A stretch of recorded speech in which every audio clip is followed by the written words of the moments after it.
আসসালামু আলাইকুম, স্বাগতম সবাইকে। আমরা ফিজিক্স শর্টকাট সিরিজের প্রথম ভিডিওতে সকলকে স্বাগত জানাচ্ছি। আজকের প্রশ্ন হচ্ছে 2 কেজি ভরের বস্তু গতিশীল অবস্থায় ত্বরণ 10 মিটার পার সেকেন্ড ইনভার্স 2 হলে ত্বরণ যদি 10% বৃদ্ধি করে তাহলে প্রয়োগকৃত বলের পরিবর্তন কত? মানে বল কি বৃদ্ধি পাবে নাকি বল হ্রাস পাবে? এটা জাস্ট 1 সেকেন্ডে সলভ করা যায়, কিন্তু তার আগে ফুল ইলাবোরেট প্রসেস আমি তোমাকে দেখাই। প্রথমে আমাদের জানতে হয় এটা হচ্ছে নিউটনের দ্বিতীয় সূত্র, F সমান ma। নিউটনের দ্বিতীয় সূত্র কি ছিল? কোন বস্তুর ভরবেগের পরিবর্তনের হার তার উপর প্রযুক্ত বলের সমানুপাতিক এবং বল যেদিকে ক্রিয়া করে বস্তুর ভরবেগের পরিবর্তনও সেই দিকে ঘটে। সেখান থেকে আমরা যে সূত্রটা আনতে পারি ডেরাইভ করে সেটা হচ্ছে F সমান ma। এখন আজকে হয়তো ডেরিভেশনে যাব না, কিন্তু বিষয় হচ্ছে F সমান ma এই সমীকরণ থেকে আমরা বুঝতে পারি যদি m স্থির হয় বা কনস্ট্যান্ট হয়, ধ্রুবক হয়, তাহলে F সমানুপাতিক a। তার মানে F আর a সমান অনুপাত হারে বৃদ্ধি বা হ্রাস পাবে। আমি যদি বল বৃদ্ধি করি তাহলে ত্বরণ অবশ্যই বৃদ্ধি পাবে, আমি যদি বল হ্রাস করি তাহলে ত্বরণও হ্রাস পাবে, এবং তাদের অনুপাতটা হবে হচ্ছে F/a which is equals to m। তারা m ভর বা মাস। আচ্ছা, শর্টকাটটি জানার আগে আমরা যদি পুরো ইলাবোরেট বা বল নিয়মে এই প্রশ্নটা সলভ করি তাহলে কিভাবে করতে পারি। প্রথমে আমরা দেখতে পাচ্ছি বস্তুর m দেওয়া আছে, 2 কেজি ভরের বস্তু গতিশীল অবস্থায় ত্বরণ দেওয়া আছে। তার মানে আমরা এখান থেকে বল বের করতে পারি পূর্বের অবস্থায়। F1 আমরা ধরলাম ma, এবং হচ্ছে 2 এবং ত্বরণ হচ্ছে 10 মিটার পার সেকেন্ড ইনভার্স 2, তার মানে আসবে 20 নিউটন। এরপরে বললো ত্বরণ 10% বৃদ্ধি করছে, তার মানে a প্রাইম হবে হলো a বৃদ্ধি করছে কত percent? 10%।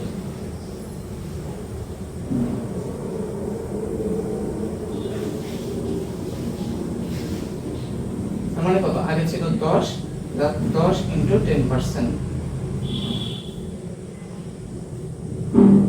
11 metre per second square. এখন আমরা দেখতে পাচ্ছি পরিবর্তিত বল হবে F2 which equals to F(ma) মানে পরিবর্তিত ত্বরণ। তাহলে m এর মান আছে 2 কেজি এবং পরিবর্তিত ত্বরণ হচ্ছে 11, তার মানে পরিবর্তিত বল হবে 22 নিউটন।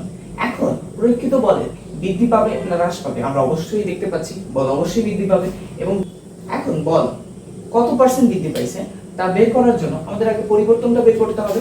তাহলে এইখানে আমরা দেখতে পাচ্ছি del F সমান F2 minus F1, মানে 22 minus 20 সমান 2 নিউটন। কত পার্সেন্ট বৃদ্ধি পেল? del F divided by F1 into 100%, মানে 2/20 into 100% করলে আমরা পাই 10%।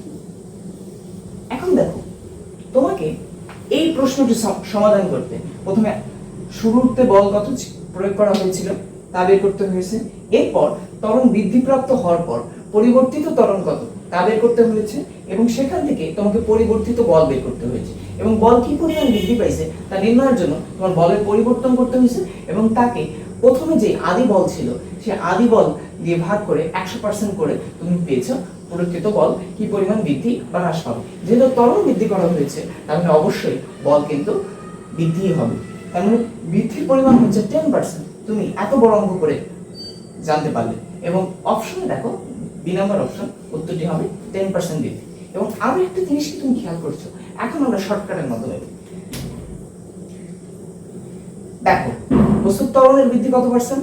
10%। বলের বৃদ্ধি কত পার্সেন্ট হবে? 10%। কেন কেন কেন কেন? মানে F সমানুপাতিক a। এখন দেখো ত্বরণ বৃদ্ধি পেয়েছিল কত পার্সেন্ট? 10%। বল কত পার্সেন্ট বৃদ্ধি পেয়েছে? 10%। সো যদি কোনো স্থির ভরের বস্তু আমরা যদি ভরের কোনো পরিবর্তন না করি তাহলে ত্বরণ আমি যত পার্সেন্ট বৃদ্ধি করব বলও তত পার্সেন্টই বৃদ্ধি পাবে। আমরা ত্বরণ যত পার্সেন্ট হ্রাস করব বলও তত পার্সেন্টই হ্রাস পাবে।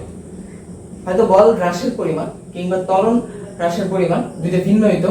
তার মানে আমরা দেখতে পাচ্ছি ত্বরণ যদি আমি x% বৃদ্ধি করি তাহলে বলের বৃদ্ধি হবে x%, আমি ত্বরণ যদি x% হ্রাস করি তাহলে বলের হ্রাস হবে x%। এবং ইন্টারেস্টিংলি এটাও সত্য, ত্বরণ যদি x% হয়ে যায় তাহলে বলও x% হয়ে যাবে। এর কারণ হচ্ছে এই যে আমরা নিউটনের দ্বিতীয় সূত্রে দেখেছিলাম F সমান ma, এবং এই সূত্রে m যদি কনস্ট্যান্ট হয় মানে আমরা দেখো এখানে প্রথম ক্ষেত্রে আর দ্বিতীয় ক্ষেত্রে ভর কিন্তু সেমই আছে, একটা নির্দিষ্ট বস্তুর উপরেই আমরা কাজ করতেছি এবং সেই বস্তুর ভর হচ্ছে 2 কেজি। যেহেতু ভর পরিবর্তিত হয় না, এই কারণে আমরা এইটা বলতে পারি যেহেতু m যদি কনস্ট্যান্ট হয়ে যায় তাহলে f সমানুপাতিক a। f যে অনুপাতে বৃদ্ধি বা হ্রাস ঘটবে ত্বরণ সেই অনুপাতেই বৃদ্ধি বা হ্রাস ঘটবে, আবার a যত পার্সেন্ট হয়ে যাবে f ও তত পার্সেন্ট হয়ে যাবে, এটাই মেনে চলা যায়।